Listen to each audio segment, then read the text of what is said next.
Hello everyone, welcome to our YouTube channel. Myself Annie. और आज की video में हम डिस्कस करेंगे प्रिंसिपल्स ऑफ डेवलपमेंट के बारे में, यानी कि विकास के सिद्धांत के बारे में। अभी तक हमने डेवलपमेंट और ग्रोथ के मीनिंग के बारे में जाना, दोनों के डिफरेंसेस भी देखे। इसके अलावा हमने डोमेन्स ऑफ डेवलपमेंट के बारे में भी बात की थी। और आज हम जानेंगे कि किन सिद्धांतों का पालन करके, किन प्रिंसिपल्स के अनुसार हम एक ह्यूमन में डेवलपमेंट को, विकास को देख सकते हैं।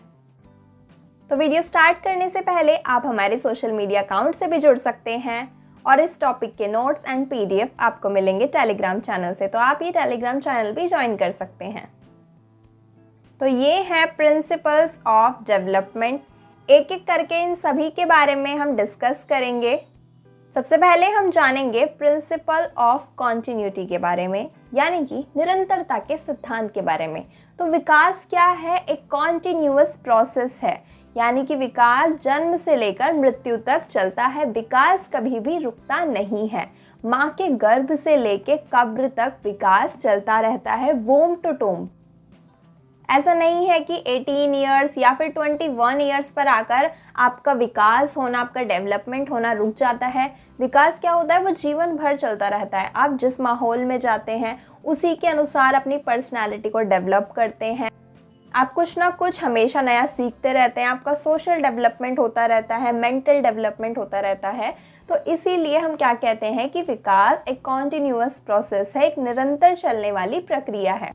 नेक्स्ट है principle of general to specific, यानी कि सामान्य से विशिष्ट का सिद्धांत। तो विकास कैसे होता है? विकास होता है सामान्य, यानी कि जर्नल से। पहले जर्नल चीज़ों का, सामान्य चीज़ों का विकास होगा। जैसे कि हम देखते हैं कि सबसे पहले ग्रॉस मोटर स्किल्स का डेवलपमेंट होता है और फिर विशिष्ट यानी कि फाइन मोटर स्किल्स का डेवलपमेंट होता है। जैसे कि सबसे पहले बच्चा अपने पूरे हाथ पर कंट्रोल करना सीखता है, पूरे पैर पर कंट्रोल करना सीखता है। उसके बाद धीरे धीरे वो अपनी कलाई पर कंट्रोल करना सीखेगा। फाइन मोटर स्किल्स की बारी आती है बाद में। पहले क्या होता है? बच्चा अपने हाथ या पैर पर कंट्रोल करना सीखता है, फिर वो अपनी कलाई पर कलाई का प्रयोग करना सीखता है और उसके बाद धीरे धीरे वो फिंगर्स का यूज़ करना भी शुरू कर देता है। तो इससे हमें क्या पता चलता है कि विकास क्या होता है? होल टू पार्ट्स जाता है, यानी कि पहले पूरे होल, लेग्स या फिर हैंड्स का विकास होगा और फिर जो उनके डिफरेंट पार्ट्स हैं, जैसे कि कलाई, फिंगर्स, जो अलग अलग जॉइंट्स हैं, एल्बो, ये जो पार्ट्स हैं, फिर इनका विकास होगा। तो विकास कैसे होता है? जर्नल टू स्पेसिफिक होता है, सामान्य से विशिष्ट होता है। फिर है प्रिंसिपल ऑफ प्रेडिक्टेबिलिटी, यानी कि पूर्वानुमान का सिद्धांत। हम बचपन में ही बच्चे को देखकर उसके विकास का अंदाज़ा लगा सकते हैं कि ये बच्चा तो खेल में बहुत अच्छा रहेगा, ये बच्चा तो बहुत शरारती है, ये बच्चा तो बहुत क्रिएटिव है। जो भी बच्चे की गतिविधि होती हैं, जो भी वो करता है, तो उसी को देखकर हम क्या कर सकते हैं? अनुमान लगा देते हैं, भविष्यवाणी कर देते हैं।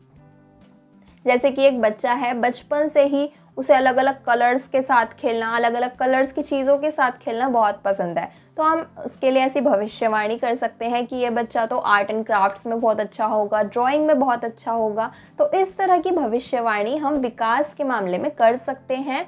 बच्चे की गतिविधियों को देखकर अनुमान लगा सकते हैं कि भविष्य में किस तरह से इसका विकास होने वाला है। नेक्स्ट है प्रिंसिपल ऑफ इंडिविजुअल डिफरेंसेस, यानी कि व्यक्तिगत अंतर का सिद्धांत।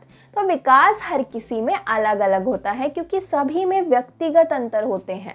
हम किसी भी दो बच्चों के विकास को कंपेयर नहीं कर सकते, क्योंकि इंडिविजुअल डिफरेंसेस हैं, सभी में अलग अलग विकास होगा। चाहे जुड़वा बच्चे ही क्यों ना हो, उनका विकास भी अलग अलग होगा। चाहे सिबलिंग्स ही क्यों ना हो, एक ही परिवार के बच्चे क्यों ना हो, या फिर अलग अलग क्यों ना हो, किसी भी दो बच्चों का विकास एक तरह से नहीं हो सकता, क्योंकि हर किसी का एनवायरनमेंट और हेरिडिटी अलग अलग होते हैं। एक बच्चा है जिसको ऐसा एनवायरनमेंट मिलता है जहाँ पर साफ सफाई की, खाने पीने की पूरी सुविधा ना हो। वहीं दूसरी तरफ एक बच्चा है जहाँ जिसे बहुत साफ सुथरा वातावरण मिलता है, खाने पीने की पूरी सुविधाएं मिलती हैं। तो उन दो बच्चों का विकास एक जैसा हो सकता है? बिल्कुल नहीं हो सकता। तो इसीलिए विकास को ध्यान में हमें रखना है कि विकास में इंडिविजुअल डिफरेंसेस होते हैं।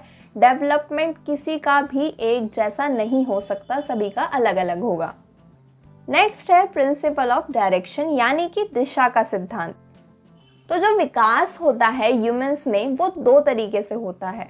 एक होता है जिसे कहते हैं सिफाइलोकॉजल और दूसरा प्रॉक्सिमोडिस्टल। सिफाइलोकॉजल यानी कि मस्तकोद्मुखी। तो सिफाइलोकॉजल में क्या होता है, सिर से पैर की तरफ विकास होता है जिसे हम हेड टू टो भी कहते हैं। सिर से पैर कैसे कि पहले बच्चा अपने सर पर कंट्रोल करना सीखता है, फिर धीरे धीरे वो क्या करता है अपने आर्म्स पर कंट्रोल करना सीखता है और उसके बाद वो अपने लेग्स पर कंट्रोल करना सीखता है। ऐसा तो नहीं होता ना कि जन्म के बाद बच्चा सबसे पहले चलना शुरू करता है, दौड़ना शुरू करता है। नहीं, वो क्या करता है, सबसे पहले बैठना शुरू करता है। सबसे पहले वो अपने सिर पर कंट्रोल करना शुरू करता है, फिर वो बैठना सीखता है और फिर कहीं जाके वो चलना शुरू करता है। तो इसमें हम क्या देखते हैं कि विकास सिर से लेकर पैर की तरफ जाता है।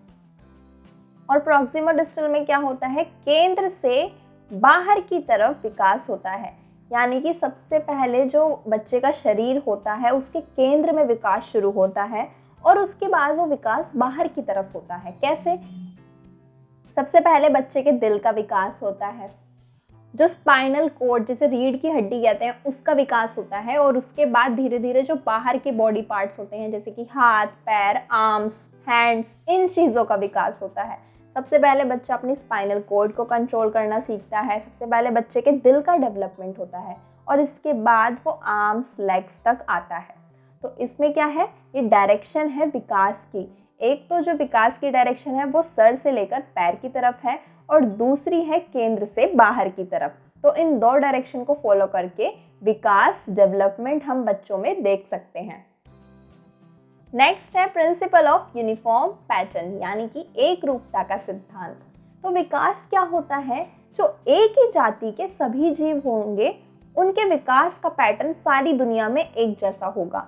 एक ही जाति का क्या मतलब है यहाँ पर, जैसे कि ह्यूमंस हैं, जो मानव है, ह्यूमंस का विकास आप पूरी दुनिया में एक जैसा देख सकते हो। ऐसा तो नहीं है ना कि भारत में जो बच्चे होते हैं उनका विकास अलग तरह से होता है या फिर अमेरिका में जो बच्चे होते हैं वो जन्म लेते ही पहले चलना शुरू करते हैं, उसके बाद वो अपने सर पर कंट्रोल करना शुरू करते हैं, फिर पैर पर। ऐसा नहीं है, एक फिक्स पैटर्न है जिसमें पूरी दुनिया में जो मानव है उनका विकास एक जैसा होगा। यानी कि बच्चे पहले बैठना सीखेंगे, फिर चलना सीखेंगे, फिर दौड़ना सीखेंगे, धीरे धीरे उनकी मोटर स्किल्स का डेवलपमेंट होगा। पहले ग्रॉस मोटर स्किल्स का डेवलपमेंट होगा, फिर फाइन मोटर स्किल्स का। इसी तरीके से जो दूसरे जाति के जीव हैं जैसे कि गाय, तो गाय का जो विकास होगा गाय के बच्चों का वो भी पूरी दुनिया में एक जैसा ही होगा। तो एक ही जाति के जो सभी जीव हैं उनका विकास एक ही पैटर्न से होगा, पूरी दुनिया में, पूरे विश्व में एक समान होगा। तो यही है प्रिंसिपल ऑफ यूनिफॉर्म पैटर्न यानी कि एक रूपता का सिद्धांत। नेक्स्ट है प्रिंसिपल ऑफ इंटीग्रेशन यानी कि एकीकरण का सिद्धांत। हम देखते हैं जो डेवलपमेंट होता है वो जर्नल टू स्पेसिफिक होता है। पहले ग्रॉस मोटर स्किल्स का डेवलपमेंट होगा, फिर फाइन मोटर स्किल्स का डेवलपमेंट होगा। जैसे कि सबसे पहले बच्चा अपने हैंड्स का यूज़ करना सीखेगा, पूरे हाथ का प्रयोग करना सीखेगा और उसके बाद वो धीरे धीरे हैंड्स के पार्ट्स की तरफ बढ़ेगा, जैसे कि कलाई की तरफ, कलाई का प्रयोग करना सीखेगा, फिंगर्स का प्रयोग करना सीखेगा। तो ये क्या है, जर्नल टू स्पेसिफिक है। जब बच्चे में जर्नल स्किल्स का डेवलपमेंट होगा, फिर स्पेसिफिक स्किल्स का डेवलपमेंट होगा, उसके बाद बच्चा इन दोनों में इंटीग्रेशन कर सकेगा, एकीकरण कर सकेगा। यानी कि अब जो बच्चा है वो एक ही टाइम पर पूरे हाथ का भी प्रयोग कर सकता है, फिंगर्स का भी प्रयोग कर सकता है और अपनी कलाई का प्रयोग भी कर सकता है। तो यही है प्रिंसिपल ऑफ इंटीग्रेशन। यानी कि क्या होगा, पहले डेवलपमेंट होगा जर्नल टू स्पेसिफिक, फिर उनका इंटीग्रेशन हो जाएगा, फिर वो सारे पार्ट्स को एक साथ यूज करना सीख जाएगा। तो यही है प्रिंसिपल ऑफ इंटीग्रेशन। नेक्स्ट है principle of maturation and learning यानी कि परिपक्वता और अधिगम का सिद्धांत। जो भी हम ह्यूमंस में डेवलपमेंट देखते हैं वो दो ही वजह से है, एक तो मैच्योरिटी की वजह से और दूसरा लर्निंग की वजह से। यानी कि या तो बच्चे की एज इतनी हो गई है जिसकी वजह से उसका ये विकास हुआ है और उसने कुछ ना कुछ अपने एनवायरनमेंट से सीखा है, लर्न किया है, जिससे कि उसका विकास हुआ है। तो विकास के लिए परिपक्वता और सीखने की परस्पर क्रिया महत्वपूर्ण है। मैच्योरेशन और लर्निंग डेवलपमेंट के लिए बहुत ज़रूरी है। आप एक इन्फेंट से, जिसका अभी अभी जन्म हुआ है, उससे ये एक्सपेक्ट नहीं कर सकते कि वो बैठना शुरू कर दे या खुद से खाना शुरू कर दे। क्यों?